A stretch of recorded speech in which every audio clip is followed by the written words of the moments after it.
Sahabat yang budiman, kembali lagi di channel YouTube saya. Kali ini, saya akan membawakan kisah tentang ulama besar, Abu Nawas. Simak kisahnya. Hadiah bagi tebakan jitu. Baginda Raja Harun al-Rashid kelihatan murung. Semua menterinya, tidak ada yang sanggup menemukan jawaban dari dua pertanyaan Baginda. Bahkan, para penasihat kerajaan pun merasa tidak mampu memberi penjelasan yang memuaskan hati Baginda Raja. Padahal, Baginda sendiri ingin mengetahui jawaban yang sebenarnya. Karena amat penasaran, para penasihat Baginda Raja Harun al-Rashid menyarankan agar Abu Nawas saja yang memecahkan dua teka-teki yang membingungkan itu. Tidak begitu lama, Abu Nawas dihadapkan. Baginda mengatakan bahwa akhir-akhir ini, Baginda Raja merasa sulit tidur, karena diganggu oleh keingintahuan menyingkap dua rahasia alam. Tuanku yang mulia, sebenarnya, rahasia alam manakah yang Paduka maksudkan? Tanya Abu Nawas, ingin tahu. Aku memanggilmu, untuk menemukan jawaban dari dua teka-teki, yang selama ini menggoda pikiranku, kata Baginda. Bolehkah hamba mengetahui kedua teka-teki itu, wahai Paduka junjungan hamba? Yang pertama, di manakah sebenarnya batas jagat raya ciptaan Tuhan kita? Tanya Baginda. Di dalam pikiran, wahai Paduka yang mulia. Jawab Abu Nawas, tanpa sedikit pun perasaan ragu. Tuanku yang mulia, lanjut Abu Nawas. Ketidakterbatasan itu, ada karena adanya keterbatasan. Dan keterbatasan itu, ditanamkan oleh Tuhan di dalam otak manusia. Dari itu, manusia tidak akan pernah tahu di mana batas jagat raya ini. Sesuatu yang terbatas, tentu tak akan mampu mengukur sesuatu yang tidak terbatas. Baginda mulai tersenyum, karena merasa puas, mendengar penjelasan Abu Nawas yang masuk akal. Kemudian, Baginda melanjutkan teka-teki yang kedua. Wahai Abu Nawas, manakah yang lebih banyak jumlahnya? Bintang-bintang di langit ataukah ikan-ikan di laut? Ikan-ikan di laut. Jawab Abu Nawas dengan tangkas. Bagaimana kau bisa langsung memutuskan begitu? Apakah engkau pernah menghitung jumlah mereka? Tanya Baginda merasa heran. Paduka yang mulia, bukankah kita semua tahu bahwa ikan-ikan itu setiap hari ditangkapi dalam jumlah besar? Namun, jumlah mereka tetap banyak. Seolah-olah, tidak pernah berkurang karena saking banyaknya. Sementara, bintang-bintang itu tidak pernah rontok, jumlah mereka juga banyak, jawab Abu Nawas meyakinkan. Seketika itu, rasa penasaran yang selama ini menghantui Baginda sirna tak berbekas. Baginda Raja Harun al-Rashid pun memberi hadiah Abu Nawas dan istrinya uang yang cukup banyak. Cerita selanjutnya. Curang, dibalas curang. Pada suatu sore, ketika Abu Nawas sedang mengajar murid-muridnya, ada dua orang tamu datang ke rumahnya. Yang seorang adalah wanita tua penjual kahwa, sedang satunya lagi adalah seorang pemuda berkebangsaan Mesir. Wanita tua itu berkata beberapa patah kata, kemudian diteruskan dengan si pemuda Mesir. Setelah mendengar pengaduan mereka, Abu Nawas menyuruh murid-muridnya menutup kitab mereka. Sekarang pulanglah kalian. Ajak teman-teman kalian, datang kepadaku pada malam hari ini sambil membawa cangkul, penggali, kapak dan martil serta batu. Murid-murid Abu Nawas merasa heran. Namun, mereka begitu patuh kepada Abu Nawas. Dan mereka merasa yakin, gurunya selalu membuat kejutan dan berada di pihak yang benar. Pada malam harinya, mereka datang ke rumah Abu Nawas, dengan membawa peralatan yang diminta oleh Abu Nawas. Berkata Abu Nawas, "Hai kalian semua, pergilah malam hari ini, untuk merusak rumah Tuan Kadi yang baru." Hah? Merusak rumah Tuan Kadi, gumam semua muridnya keheranan. Kalian jangan ragu. Laksanakan saja perintah gurumu ini, kata Abu Nawas menghapus keraguan murid-muridnya. Barang siapa yang mencegahmu, jangan kau perdulikan, terus pecahkan saja rumah Tuan Kadi yang baru. Kalau ada yang bertanya, katakan saja, aku yang menyuruh merusaknya. Barang siapa yang hendak melempar kalian, maka pukullah mereka, dan lemparilah dengan batu. Murid-murid Abu Nawas langsung bergerak ke arah rumah Tuan Kadi. Laksana demonstran, mereka berteriak-teriak menghancurkan rumah Tuan Kadi. Orang-orang kampung merasa heran melihat kelakuan mereka. Lebih-lebih, tanpa basa-basi lagi, mereka langsung merusak rumah Tua Kadi. Orang-orang kampung itu berusaha mencegah perbuatan mereka, namun jumlah murid-murid Abu Nawas terlalu banyak, maka orang-orang kampung tak berani mencegahnya. Melihat banyak orang merusak rumahnya, Tuan Kadi segera keluar dan bertanya, "Siapa yang menyuruh kalian merusak rumahku?"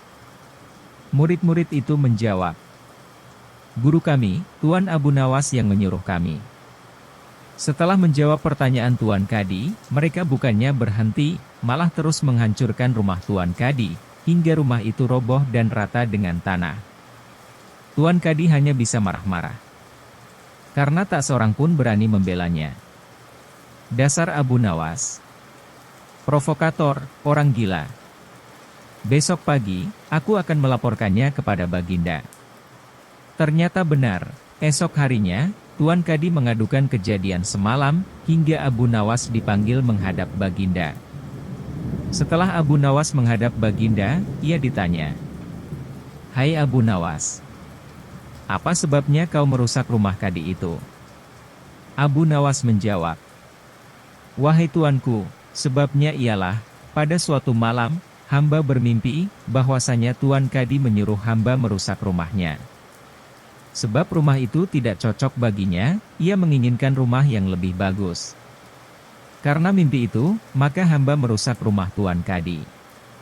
Baginda berkata, "Hai Abu Nawas, bolehkah hanya karena mimpi sebuah perintah dilakukan?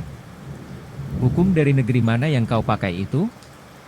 Dengan tenang, Abu Nawas menjawab, "Hamba juga memakai hukum Tuan Kadi yang baru ini, tuanku."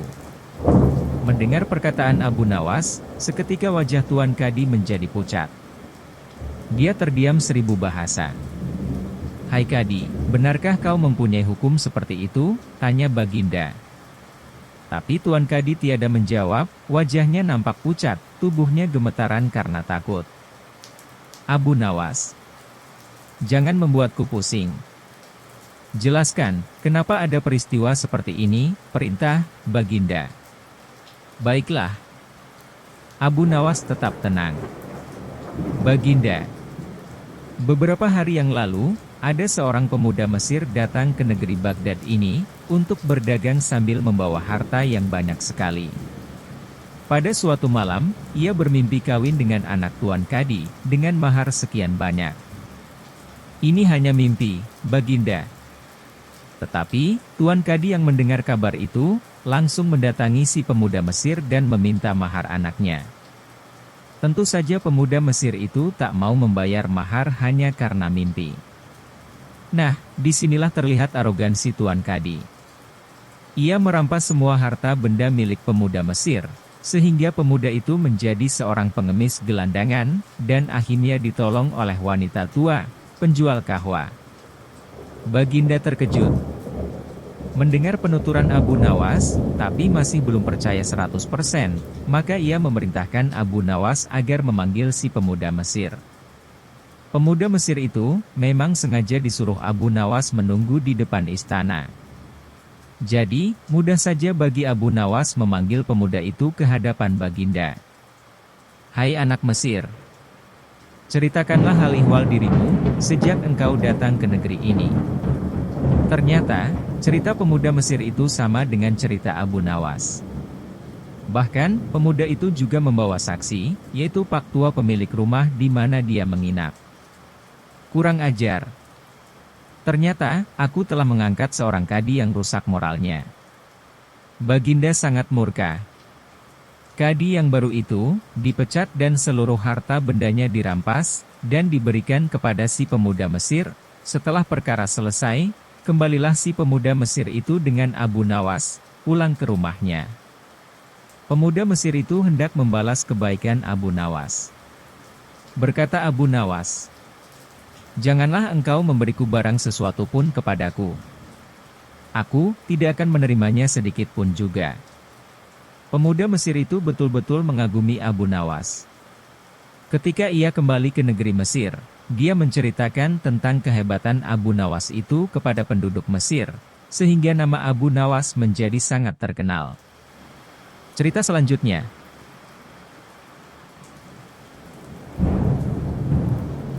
Melawan arus. Abu Nawas, orang Persia yang dilahirkan pada tahun 750 Masehi di Ahwas, dan meninggal dunia pada tahun 819 Masehi di Baghdad. Setelah dewasa, ia mengembara ke Basra dan Kufa. Di sana, ia belajar bahasa Arab dan bergaul dengan orang-orang Badui padang pasir. Karena pergaulannya itu, ia mahir berbahasa Arab, pandai bersyair, berpantun dan menyanyi. Ia sempat pulang ke negerinya, namun pergi lagi ke Baghdad bersama ayahnya. Keduanya mengabdikan diri kepada Raja Harun al-Rashid, Raja Baghdad. Ayah Abu Nawas adalah penghulu kerajaan Baghdad, bernama Maulana. Pada suatu hari, ayahnya yang sudah tua itu sakit parah dan akhirnya meninggal dunia. Dia diperintah oleh raja untuk mengubur jenazah ayahnya, sebagaimana adat Syekh Maulana.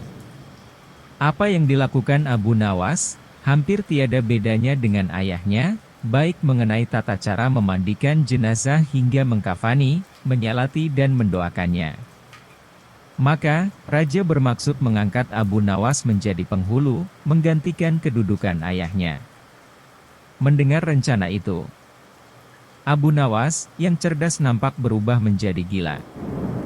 Usai upacara pemakaman ayahnya, Abu Nawas mengambil sepotong batang pisang, dan diperlakukannya seperti kuda, ia menungganginya sambil berlari-lari, dari kuburan ayahnya menuju rumah.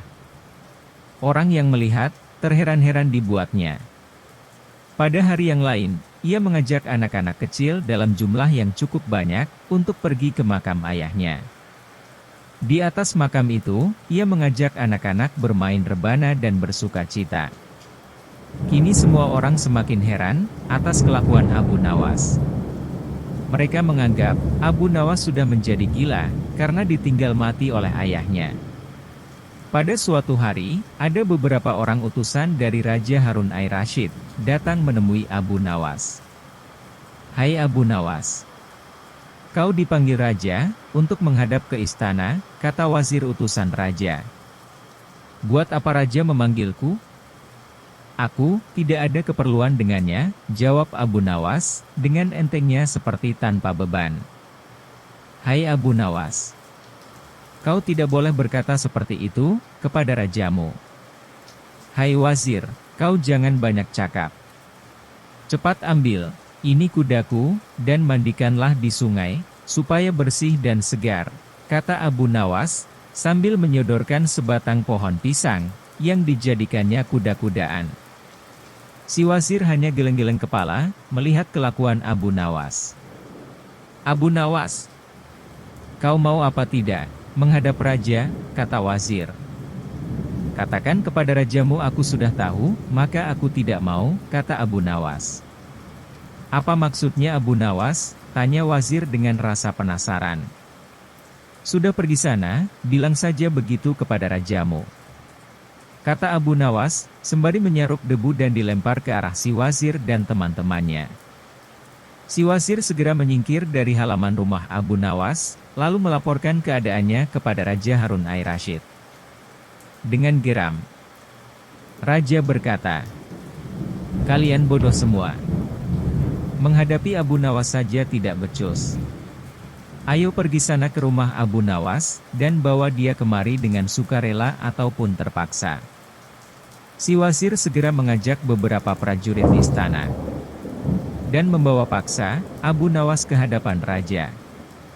Namun, lagi-lagi di depan raja, Abu Nawas berlaga idiot, bahkan, tingkahnya ugal-ugalan tak selayaknya berada di hadapan seorang raja. "Abu Nawas, bersikaplah sopan," tegur Baginda. "Ya Baginda, tahukah Anda?" "Apa, Abu Nawas?" "Baginda, Terasi itu asalnya dari udang. Kurang ajar, kau menghinaku Nawas. Tidak Baginda, siapa bilang udang berasal dari terasi? Baginda merasa dilecehkan, ia naik pitam, dan memberi perintah kepada para pengawalnya. Hajar dia. Pukuli dia, sebanyak 25 kali.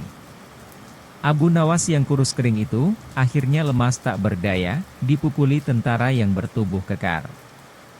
Usai dipukuli, Abu Nawas disuruh keluar istana. Ketika sampai di pintu gerbang kota, ia dicegat oleh penjaga. Hai Abu Nawas, tempo hari, ketika kau hendak masuk ke kota ini, kita telah mengadakan perjanjian. Masa kau lupa pada janjimu itu? Jika engkau diberi hadiah oleh Baginda, maka engkau akan membaginya denganku, engkau satu bagian, aku satu bagian. Nah, sekarang mana bagianku itu? Hai penjaga pintu gerbang, apakah kau benar-benar menginginkan hadiah yang diberikan Baginda kepadaku tadi? Tentu, itu kan sudah perjanjian kita. Baik, aku berikan semuanya, bukan hanya satu bagian saja. Ternyata kau baik hati juga Abu Nawas. Memang, seharusnya begitu, kau kan sudah sering menerima hadiah dari Baginda. Tanpa banyak cakap, Abu Nawas mengambil sebatang kayu, lalu orang itu dipukulinya sebanyak 25 kali. Tentu saja orang itu menjerit-jerit kesakitan, dan menganggap Abu Nawas telah menjadi gila. Setelah penunggu gerbang kota itu kelenger, Abu Nawas meninggalkannya begitu saja, ia terus melangkah pulang ke rumahnya. Sementara itu, si penjaga pintu gerbang mengadukan nasibnya kepada Raja Harun Ar-Rasyid. Ya Tuanku Syah Alam, ampun beribu ampun. Hamba datang kemari, mau mengadukan Abu Nawas yang telah memukul hamba sebanyak 25 kali tanpa suatu kesalahan.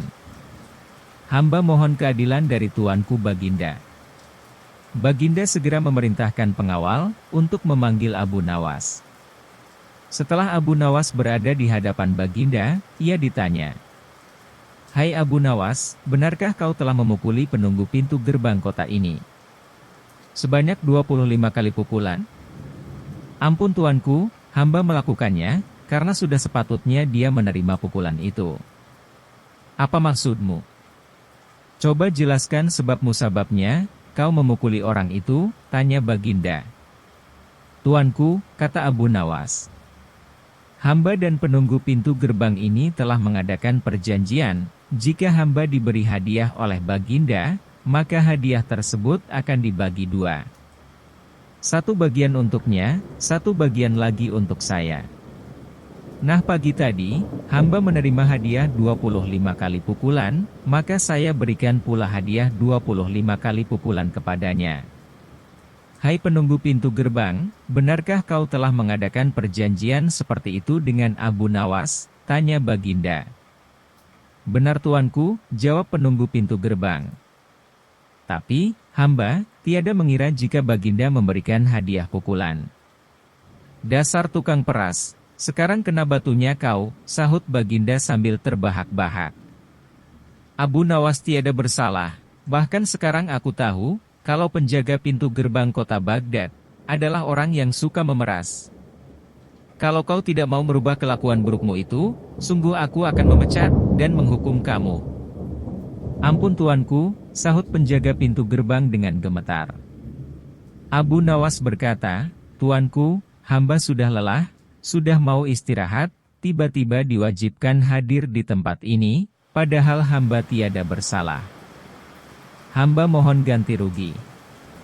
Sebab, jatah waktu istirahat hamba sudah hilang karena panggilan Tuanku. Padahal, besok hamba harus mencari nafkah untuk keluarga hamba. Baginda terkejut atas protes Abu Nawas, namun, tiba-tiba, ia tertawa terbahak-bahak, jangan khawatir Abu Nawas. Baginda Raja, kemudian memerintahkan pengawalnya untuk memberikan sekantong uang emas kepada Abu Nawas. Abu Nawas pun pulang dengan hati gembira. Namun, sesampai di rumahnya, Abu Nawas masih bersikap aneh, seperti orang gila sungguhan.